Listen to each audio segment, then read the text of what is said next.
എനിക്ക് ഇവിടുത്തെ പ്രധാനമന്ത്രിയോട് ഒന്നേ പറയാനുള്ളൂ. ഈ കൂട്ടത്തിൽ ഇരിക്കുന്ന ഞാനടക്കമുള്ള ഓരോ സ്ത്രീയും ഓരോ മാസം ഉപയോഗിക്കുന്ന പാനിൽ വരുന്ന ഓരോ രക്തവും നമുക്ക് സംരക്ഷിക്കാൻ സാധിക്കുന്ന മനുഷ്യരാണ്. ഇലിക്കാമണിയുടെ വാക്ക് കേൾക്കുമ്പോൾ എനിക്ക് ഭയങ്കര കൗതുകമാണ് തോന്നുന്നത്. സ്ത്രീയാണെന്ന് പോലും, സ്ത്രീവേഷം കെട്ടിയ ഗിജട തന്നെ നീ, ഗിജട അല്ലാതെ സ്ത്രീ അല്ല. അങ്ങനെ നീ ഉദ്ദേശിച്ചിട്ടുണ്ടെങ്കിൽ അത് തെറ്റ് തന്നെയാണ്. കാരണമേ ഇതിനെ ഞാൻ ചോദ്യം ചെയ്തില്ലെങ്കിൽ ഞാൻ എൻ്റെ അമ്മയോട് ചെയ്യുന്ന ഏറ്റവും വലിയ തെറ്റായിരിക്കും. കാരണം ഒരു നൊന്ത് പ്രസവിച്ച അമ്മയ്ക്കുണ്ടായ ഒരു മകനെന്ന് പറയുമ്പോൾ ഞാൻ അത് ചോദ്യം ചെയ്യും. കാരണം നിനക്കെവിടാ സ്ത്രീത്വം ഉള്ളത്? സ്ത്രീത്വം ഉള്ളത് എവിടാ? ചുമ്മാ ആൾക്കാരെ പറ്റിക്കാനായിട്ട് കോമാളിത്തരം പറഞ്ഞു നടക്കുന്ന നിന്നെപ്പോലുള്ളവരാണ് ഈ കേരളത്തിന്റെ ശാപം.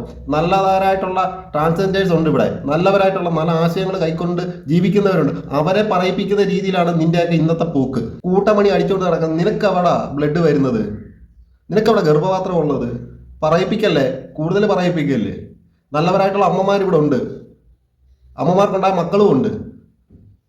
അവരെ പറയിപ്പിക്കാനായിട്ട് അവൻ്റെ ഒരു മറ്റിടത്ത വർത്തമാനം അതിൻ്റെ കൈവച്ചാൽ മതി.